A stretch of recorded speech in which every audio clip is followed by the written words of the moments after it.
ओम शांति। आज 17 मई 1972 के अव्यक्त महावाक्य हैं। टाइटल है संगठन रूपी किले को मजबूत बनाने का साधन। पांडव भवन को पांडवों का किला कहते हैं। किले का गायन भी है। ऐसे ही जो यह ईश्वरीय संगठन है, यह संगठन भी किला ही है। जैसे स्थूल किले को बहुत मजबूत किया जाता है जिससे कोई भी दुश्मन वार न कर सके, इस रीति से मुख्य किला है संगठन का। इसमें भी इतनी मजबूती हो जो कोई भी विकार दुश्मन के रूप से वार कर न सके। अगर कोई दुश्मन वार कर लेता है तो ज़रूर किले की मजबूती की कमी है। यह तो संगठन रूपी किला है। इसकी मजबूती के लिए 3 बातों की आवश्यकता है। अगर तीनों बातें मजबूत हैं तो इस किले के अंदर कोई भी रूप से कभी भी कोई दुश्मन वार नहीं कर सकेंगे। दुश्मन प्रवेश भी नहीं कर सकते, हिम्मत नहीं हो सकती। वह 3 बातें कौन सी हैं जिससे मजबूत हो सके? एक स्नेह, दूसरा स्वच्छता और तीसरा है रूहानियत। यह तीनों बातें अगर मजबूत हैं तो कभी कोई का वार नहीं होगा। अगर कहाँ भी कोई भी वार करता है, उनका कारण इन तीनों में कोई न कोई कमी है। या स्नेह की कमी है या फिर रूहानियत की कमी है। तो संगठन रूपी किले को मजबूत करने के लिए इन 3 बातों पर बहुत अटेंशन चाहिए। हर एक स्थान पर इन बातों का फोर्स रखकर भी यह लाना चाहिए। जैसे स्थूल में भी वायुमंडल को शुद्ध करने के लिए एयर फ्रेश करते हैं, उससे अल्पकाल के लिए वायुमंडल चेंज हो जाता है। इस रीति से इसमें भी इन बातों का प्रेशर डालना चाहिए जिससे वायुमंडल का भी असर निकल जाए। कोई को भी आकर्षण करने की मुख्य बातें यही होती हैं। स्नेह से, स्वच्छता से प्रभावित तो हो जाते हैं, लेकिन मुख्य तीसरी बात रूहानियत की जो है, यह है मुख्य। 2 बातों से प्रभावित होकर गए, यह तो उन्हों के प्रति विशेष वृत्ति और दृष्टि में अटेंशन रहा, उसकी रिजल्ट में यह लेकर गए। तो जैसे लोगों को भी यह मुख्य बातें आकर्षण करने के लिए निमित्त बनती हैं ना, 1-2 को संगठन में लाने के लिए, वह संगठन में शक्ति बढ़ाने के लिए आपस में भी यह 3 बातें 1-2 को देख करके अटेंशन दिलाने की आवश्यकता है। अगर तीनों में से कोई भी बात की कमज़ोरी है तो ज़रूर कोई ना कोई वीकनेस है। इसलिए जो सफलता होनी चाहिए वह नहीं हो पाती, ज़रूर कोई कमी है। तो यह बातें बहुत ध्यान में रखनी है। किले की मजबूती होती है 1-2 के संगठन से। अगर किले की दीवार में एक भी ईंट व पत्थर का सहयोग पूरा ना हो तो वह किला सेफ नहीं हो सकता। ज़रा भी हिला तो कमज़ोरी आ जाएगी।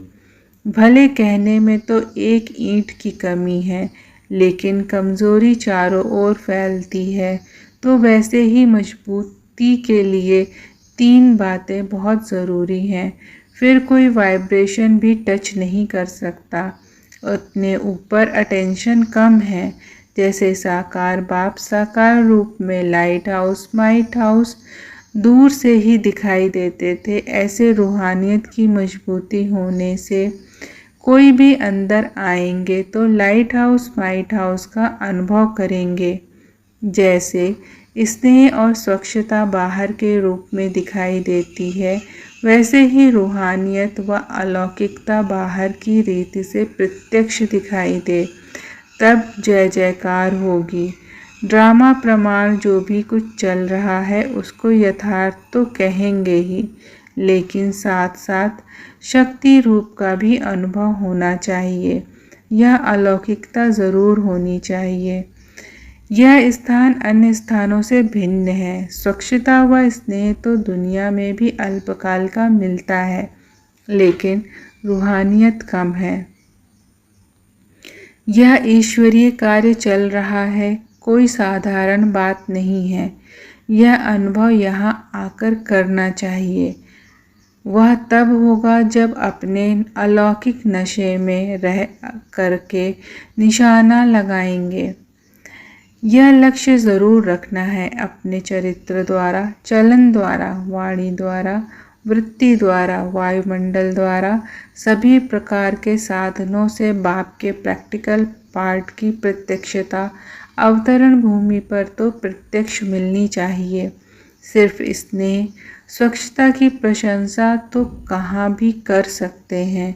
छोटे छोटे स्थानों में भी प्रभाव पड़ सकता है, लेकिन कर्म भूमि, चरित्र भूमि द्वारा भूमि में आने की विशेषता होनी चाहिए।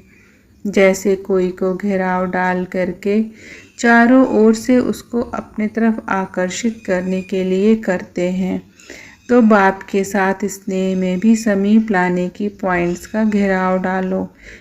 इसके लिए विशेष इस भूमि पर संपर्क में आने वालों को संबंध में समीप लाना चाहिए। जो संपर्क में आने वाले हैं वही संबंध में समीप आ सकते हैं। चारों ओर यही आवाज़ कानों में गूंजता रहे, चारों ओर यही वायुमंडल उन्हों को बल देता रहे।